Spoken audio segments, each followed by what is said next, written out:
In this video, we're going to look at another financial statement, the statement of changes in stockholders' equity. This is the format of the statement of changes in stockholders' equity, and we'll go through each line item when we're going through an example. The statement of changes in stockholders' equity is one of the 4 required financial statements. So we've talked about the balance sheet, the income statement, and this is the third one, the statement of changes in stockholders' equity. This statement shows how stockholders' equity changed during the period. If you look at the format, it starts with beginning common stock, shows how that changed to come up with ending common stock, and then starts with beginning retained earnings, and then shows how we come up with ending retained earnings. As with all the financial statements, you do have the header information on the top. And this is a period of time statement. So basically we prepare the statement of changes of stockholders' equity for either a year-ended, a month-ended, or a quarter-ended period.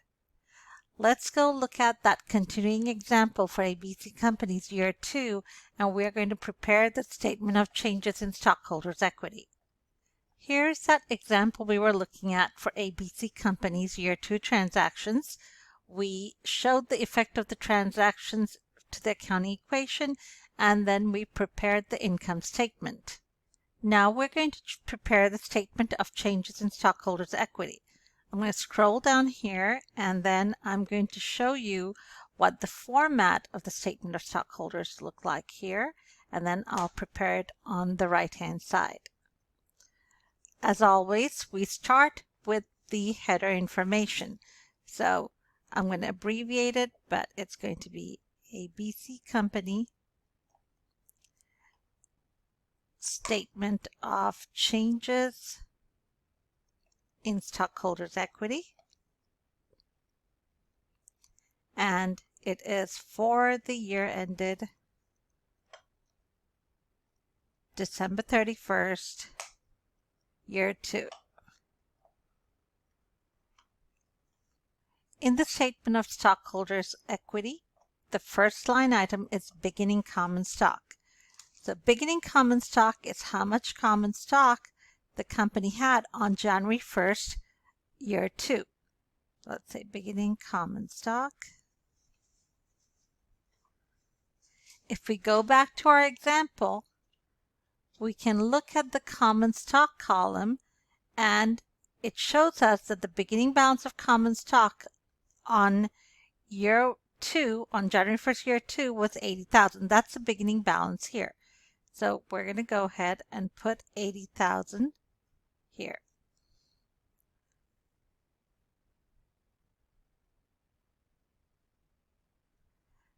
The next line item is if any stock was issued during the year, we would add that here. So plus stock issued.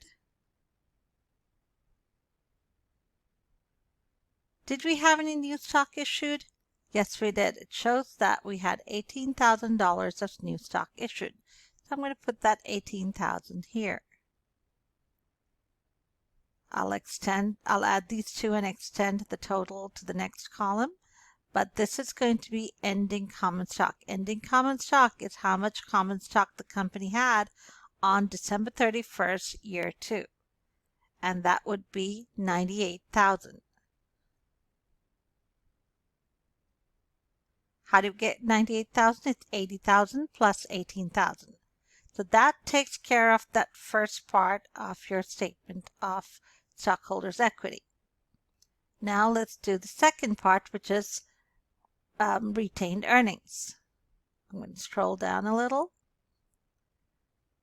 And then we start with beginning retained earnings.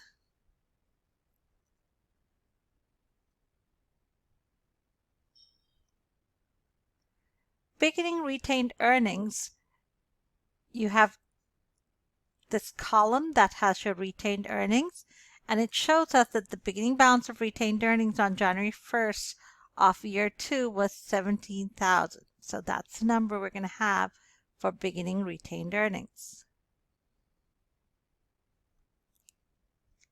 Let's put the 17,000 here. The next, I'm going to scroll down so I have more space. The next number is net income. So we have to add net income plus net income. So where do we get net income? Net income was a number that we calculated from our financial statement. The first financial statement we prepared, the income statement, we calculated net income and we determined that net income was $17,000. So I'm going to put that $17,000 here. That is the reason that the first financial statement we prepare is the income statement, because the statement of changes in stockholders' equity needs that net income number to finish the statement of changes in stockholders' equity. So we need that number from the income statement. That gets transferred here. Then we subtract dividends. So let's say less dividends. And dividends were given in the question, so let's scroll up and figure out how much dividends were. Here we labeled it. That's the reason we labeled, so that it's easier for us to find. Dividends were $11,000. And they said to subtract dividends, so we're going to subtract $11,000 from that number.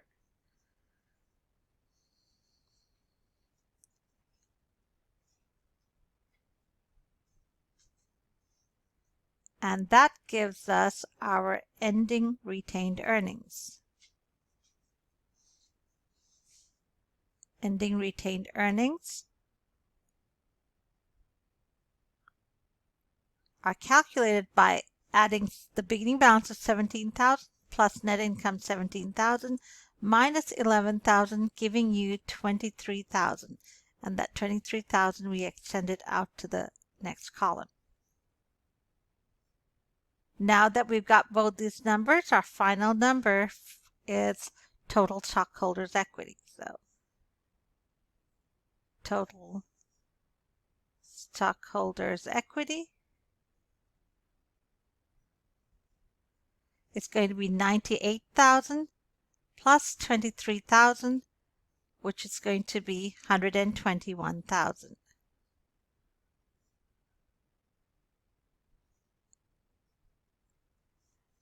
That's it for the statement of stockholders' equity. This $121,000 of stockholders' equity will be the amount that we need to prepare our balance sheet. So that's going to be in the next video. That's it for this video. Please let me know if you have any questions.